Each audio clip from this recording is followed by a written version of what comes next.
Our Unlimited Wash Club membership started just $20 a month. Sign up for an unlimited plan at Total Package Car Wash, and your first month is only $5. Wall Street Beat, the U.S. car wash industry is growing like never before. And most of them come with these weirdly expensive subscription plans. The world's biggest car wash cleans up to 300 vehicles every hour. There's a good chance that right now, you're paying for a car wash you forgot you signed up for. A little charge, $20, $30 a month, quietly leaving your account whether you use it or not. Multiply that by a few million people, and you get one of the strangest gold rushes in modern business. Because over the last decade, Wall Street quietly bought up the humble car wash and turned it into a money machine. This is how it happened, and why it's starting to crack. Have you ever noticed how many car wash locations have opened up in the last 5 to 10 years or so? Car washes are taking over the U.S. with 60,000 locations across the country. All right, I have a membership at my car wash because I go so often. Of course. It's a $14 billion industry that's growing fast. And now, some municipalities are imposing saturation bans. For decades, the car wash was about as unglamorous as business gets, mostly family-owned. One location, maybe two. You paid a few bucks, got your car cleaned, and that was the whole relationship. The industry was massive, but completely fragmented. Tens of thousands of tiny operators, none of them big enough to matter to Wall Street. And that fragmentation turned out to be the opportunity. Because where most people saw a boring, sleepy industry, private equity saw something irresistible. Thousands of small, profitable businesses, just waiting to be bought up and bolted together. In finance, this move has a name: the roll-up. Buy dozens of small players, merge them under one brand, cut costs, and suddenly you've built an empire out of pieces nobody else wanted. But the roll-up alone wasn't what set off the gold rush. The real spark was a shift in how car washes made money. The old model sold you one wash at a time. The new model, the Express Tunnel Wash, sold you a subscription. Unlimited washes, one flat monthly fee. And this changed everything. Because a one-time customer is unpredictable. But a subscriber is recurring, reliable revenue that shows up every single month. Exactly the kind of income Wall Street will pay a fortune for. And here's the part that makes it so profitable.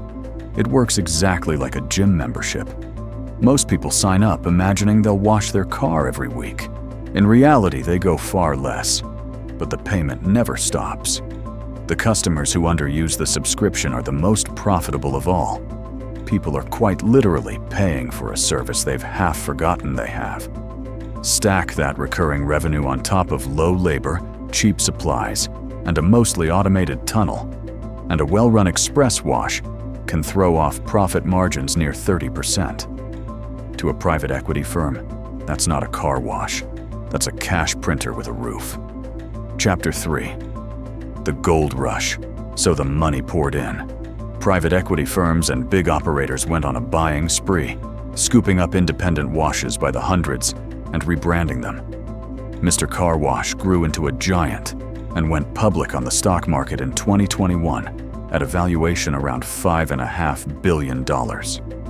Driven Brands, the company behind Take 5, plowed billions into building a car wash empire of its own.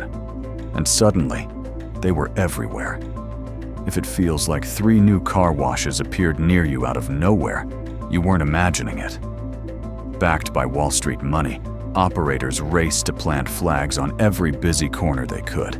Because in a subscription business, whoever signs up the most members first wins. For a while, it looked unstoppable. Recurring revenue, fat margins, a fragmented market left to conquer. The perfect private equity story. But the thing about gold rushes is that everyone shows up with the same idea. And that's exactly where the cracks begin.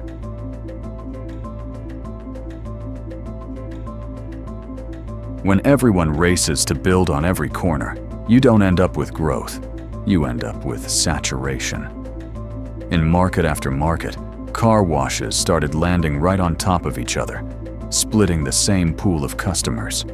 Empty bays, price wars, subscriptions discounted just to keep members from leaving. It got bad enough that some towns actually fought back, passing moratoriums that banned building any new car washes at all, worried their main streets were turning into nothing but tunnels and vacuum stations. And the financial shine started to dull. After all the hype, Driven Brands, one of the biggest players, actually sold off its entire car wash business. So what does this leave us with? An everyday service quietly transformed into a Wall Street asset class, and millions of people paying monthly for washes they rarely use. The car wash on your corner probably isn't owned by a local family anymore. It's a node in a financial machine designed to charge you automatically and hope you forget. It's a reminder of something Wall Street understood long before the rest of us. The most boring business on the street can become the most valuable if you can turn a one-time customer into a subscriber who never quite cancels. If you've got one of those memberships sitting on your statement right now, maybe go give it your money's worth this weekend. I'm Uncle K, and if you want more stories about how big money quietly reshapes everyday life, subscribe, and I'll see you in the next one.